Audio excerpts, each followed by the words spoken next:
কথা হলো যে এই দেশের কিন্তু আমার দৃষ্টিতে, আমার বিচারে, খালি আমার মতো না, হাজারো লাখো মানুষের বিচারে এই দেশে একটাই মাত্র স্টেটসম্যান পয়দা হয়েছিল, সেটা হলো প্রেসিডেন্ট জিয়াউর রহমান। যে রাষ্ট্র কিভাবে একটা আমরা এটা এমন একটা এমন একটা দেশ, এটাকে বলা হয় এনসার্কেলড কান্ট্রি, মানে পলিটিক্যাল সায়েন্স এন্ড ইন্টারন্যাশনাল রিলেশনশিপের ভাষায় হলো Bangladesh is a encircle country. এবং এই এনসার্কেল কান্ট্রির যে কি স্ট্র্যাটেজি হবে, এই স্ট্র্যাটেজি কিন্তু উনি সেই 1979 সালেই, বা সরি 75 সালে উনি 7 নভেম্বরের পরেই কিন্তু, হয়তো এটা উনি আগেই জানতেন এবং স্বাধীনতা যুদ্ধের সময়ও জেনেছেন, কিন্তু তখন তার সময় ছিল না এটাকে এক্সপ্রেস করার, বাট উনি কিন্তু এটার প্রয়োগ করেছেন। বাংলাদেশ কিন্তু এখন আপনি অনেকে জানে না, বাংলাদেশ হলো পৃথিবীর একমাত্র দেশ যেখানে highest amount of paramilitary force আছে। কারা? Answer VDP, 10.6 million. এই সংখ্যা, এটা কে তৈরি করেছে? জিয়াউর রহমান তৈরি করেছে। কেন? তার স্ট্র্যাটেজি ছিল যে স্ট্র্যাটেজি অফ ম্যাস। এই স্ট্র্যাটেজি অফ ম্যাস মানে হলো সংখ্যার স্ট্র্যাটেজি। এই সংখ্যা দিয়ে আমরা আমাদের শত্রুকে আমরা ভয় দেখাবো, তাদেরকে আমরা যেন আক্রমণের লক্ষ্যবস্তুতে পরিণত না হই, সেটাই ছিল তার ধারণা। আমরা তখন ছাত্র, এবং প্রেসিডেন্ট জিয়াউর রহমানকে আমি বিএমএতে 1 বছর একাডেমিতে, ওই অবস্থায় আমি প্রেসিডেন্ট জিয়াউর রহমানকে দেখেছি, এবং একটা পাসিং আউট প্যারেডে উনি ছিলেন হলো আপনার কি বলে ভিজিটিং অফিসার অথবা গেস্ট অফ অনার, এবং তাকে আমরা ওই প্যারেড দেখানোর জন্য সাথে নিয়ে গিয়েছি এবং ডায়াস পর্যন্ত এনেছি। এই সুযোগটা হয়েছিল আমার খুব কাছে থেকে প্রেসিডেন্ট জিয়াউর রহমানকে দেখার, ছুঁয়ে দেখার ইচ্ছা সুযোগ হয় নাই, আর তারপর তো আমরা তাকে পাই নাই। কিন্তু তার যে তত্ত্ব, তার যে থিওরি, তার যে কনসেপ্ট, তার যে স্ট্র্যাটেজি, সেটা কিন্তু আজও কিন্তু এগুলি আমরা আলোচনা করি, আমরা পড়ি, এবং আমরা এটার যৌক্তিকতা খুঁজে পাই। এই এক লোকটার পাশে আর কারো আসলে দাঁড়ানোর কিন্তু অবস্থান নাই এই দেশে, যে যাই বলুক না কেন। এটা আমি বলবো যে আধুনিক বাংলাদেশের যদি রাষ্ট্রনায়ক যদি কেউ থেকে থাকতো, ওই অলক্ষণ জন্মা রাষ্ট্রনায়ক এটা ছিল জিয়াউর রহমান। এখন আসি আমি পয়েন্ট, এরপরে যে জিয়াউর রহমান যদি তার সেই যদি দিব্য দৃষ্টি না থাকতো, তাহলে কিন্তু উনি জাতিকে একত্রিত করার জন্য তিনি কিন্তু এই সকলকে একত্রে উনি রাজনীতি করতে শুরু করতেন না। এই জিয়াউর রহমানের কারণেই কিন্তু বেগম খালেদা জিয়া 1991 সালে জামাত কিন্তু বাইরে থেকে জিয়াউর রহমান খালেদা জিয়ার সরকারকে সহায়তা দিয়েছে। আওয়ামী লীগ কিন্তু জামাতকে সবকিছু অফার করেছিল, কিন্তু জামাত তাদের বিচারে তারা জানে যে এই দেশের যদি স্বাধীনতা সার্বভৌমত্ব রাখতে হয়, এটা শুধুমাত্র বিএনপির হাতে এটা নিরাপদ, আর কারো হাতে না। সেই জামাত 36 বছর যারা তাদের রাজনৈতিক সহযোগী, প্লাস জামাতের অনেক শিবির কর্মীরা খালেদা জিয়ার মুক্তির জন্য মিছিল করতে যেয়ে কিন্তু মারা গেছে। জাতীয়তাবাদী ছাত্রদল, যুবদল এবং জাতীয়তাবাদী দল, তারা তো তাদের পার্টি লিডার, বাট ওরা কিন্তু আরেকটা পার্টি, এবং তারা এই স্যাক্রিফাইসটা করেছে। এবং সবসময় উনি একটা কথা বলেছেন, এবং খালেদা জিয়াও কিন্তু একভাবে, যত চাপে আসুক খালেদা জিয়া কিন্তু কখনোই জামাত ইসলামী শক্তিকে সে কিন্তু কখনো হাতছাড়া করে নাই। এবং ভারতের কিন্তু একটাই প্ল্যান ছিল, একটাই প্ল্যান। তারা অনেক চিন্তা ভাবনা করে দেখছে যে যদি খালেদা জিয়ার সাথে জামাতের যদি বিচ্ছিন্নতা না করা যায়, তাহলে এই দেশে কোনোদিন ভারতপন্থী সরকার আনা সম্ভব না। এবং এটা এবং খালেদা জিয়া কিন্তু শেষমেশ মরতে হলো শুধুমাত্র জামাত না ছাড়া কারণ, আর কিচ্ছু না। 18 সালে খালেদা জিয়াকে জেলে যেতে হয়েছে শুধু এই কারণে, এবং তারপরে ফাইনালি মৃত্যু মুখে পতিত হয়েছে সে 21 নভেম্বর 2025-এ। এরপরে তাকে পয়জনিং করা হয়েছে। এবং এটা খালেদা কে বলেছে?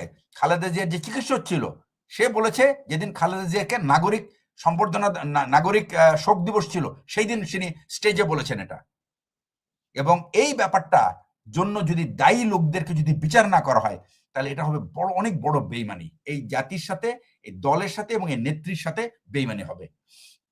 সুতরাং আমি বলবো যে, এবং আপনি যদি খেয়াল করে থাকেন, আমি নাহিদের 33 মিনিটের বক্তব্যটা শুনেছি, এবং আমার কাছে মনে হয়েছে যে আমার শোনা মানে পার্লামেন্টে the best speech I have ever hard from a young leader. এনসিপির অনেক নেগেটিভ পয়েন্ট থাকতে পারে, তাদের পার্টির বয়স মাত্র 2 বছর, তাও হয় নাই সম্ভবত। দ্বিতীয় বছর হবে এবার, এই সেপ্টেম্বর মাসে হবে তাদের দ্বিতীয় বছর পার্টির দ্বিতীয় বার্ষিকী, না সরি দ্বিতীয় বার্ষিকী হয়ে গেছে, তারা এখন থার্ড ইয়ারে। তো এই পার্টির একটা লিডার যে ম্যাচিউরড বক্তব্য রাখতে পেরেছে, আমার মনে হয় পুরো বিএনপিতে এরকম একটা ম্যাচিউরড বক্তব্য কেউ রাখতে পারেনি।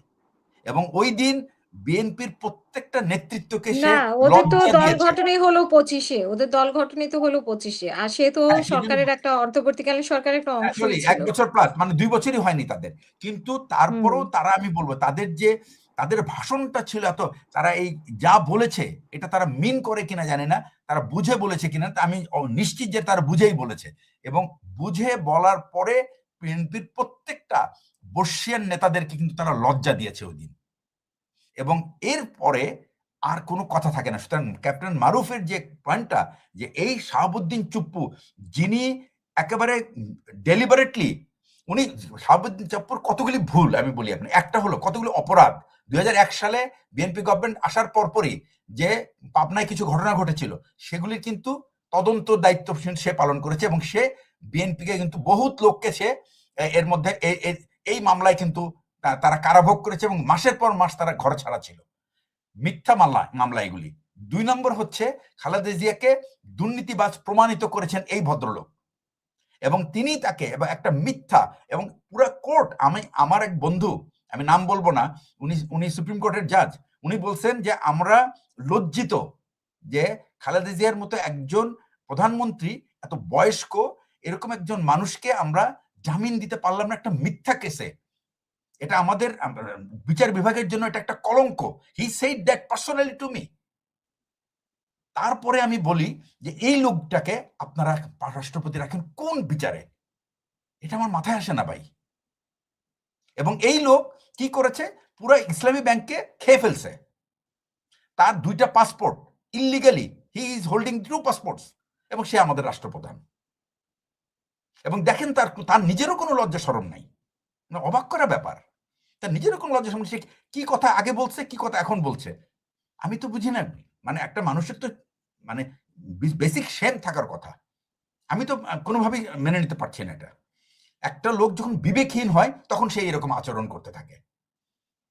তো আমি বলি সবসময় যে ভাই, আমাদের রাজনীতিবিদরা যারা ওই চেয়ারে বসে না, তাদের লজ্জা শরম তারা মোটামুটি সিন্ধুকে জমা দিয়ে বসে, যার ফলে আর তাদের আর কিছু মানে আর কিছু লাগে না, তাদের গায়ে কোনো চামড়া নাই, তারা কিছু পরেও না, কাপড় চোপড়ও পরে না, দে লুক নেকেড।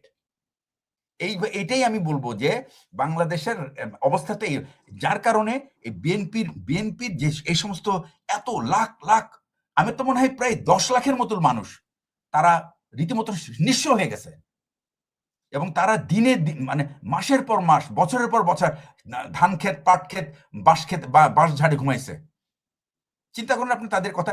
এই যে মানে লুনা যে এমপি, কিভাবে একটা গুম প্রতিরোধ একটা অ্যাক্ট উনি ভোট দিলেন, যেখানে ওনার স্বামী গুম হয়েছে, এবং তাদেরকে উনি বিচারে আনতে পারবেন না, because she sign for that regulation, that ওই আইনে স্বাক্ষর করেছেন উনি। যিনি আপনার স্বামীকে গুম করলো, আপনি তাকে বিচারের আওতায় আনতে পারবেন না। এটা একটা কি ধরনের প্রতারণা? আপনি কাকে কি বোঝাচ্ছেন ভাই? এগুলি আপনার আইন। এই জন্যই বলি যে যদিও ক্যাপ্টেন মারুফের হয়তোবা তার মন খারাপ হইতে পারে, আমি বলেছি যে আমরা খুবই আশাহত, কিন্তু ওনার হয়তো ভিউ হইতে পারে যে 2 মাস কিছুই না। ভাই, মর্নিং শোজ দ্য ডে। আপনি কি করবেন আগামী 5 বছর তো এখনই বুঝতে পারছি। তো সুতরাং আমি বলবো যে এই যে ওনারা প্রতারণা করেছেন না কি করেছেন, বিএনপির যে সক্ষমতা ছিল, বিএনপিকে ইলেকশন না দিয়ে এখানে ইউনূস কেন, ইউনূসের 14 গোষ্ঠী এখানে পার পেত না। সুতরাং বিএনপির ভয় পাওয়ার কোনো কারণ ছিল না। বিএনপির কাছ থেকে শুধু একটাই আমাদের আশা ছিল, ডু দ্য রাইট থিং। সবাই তাকিয়েছিল বিএনপির দিকে, এবং এখনো কিন্তু আমরা বলি বিএনপিকে কিন্তু এইরকম ভাবে ধ্বংস হইতে দেওয়া যাবে না। We have to protect BNP by all means, by correcting them, bringing them into right path, because BNP is the only hope. There is no other party which is as good as large as big as BNP is. জি, শেষ করবেন please. জি, এটা বলে আমি শেষ করছি। Thank you.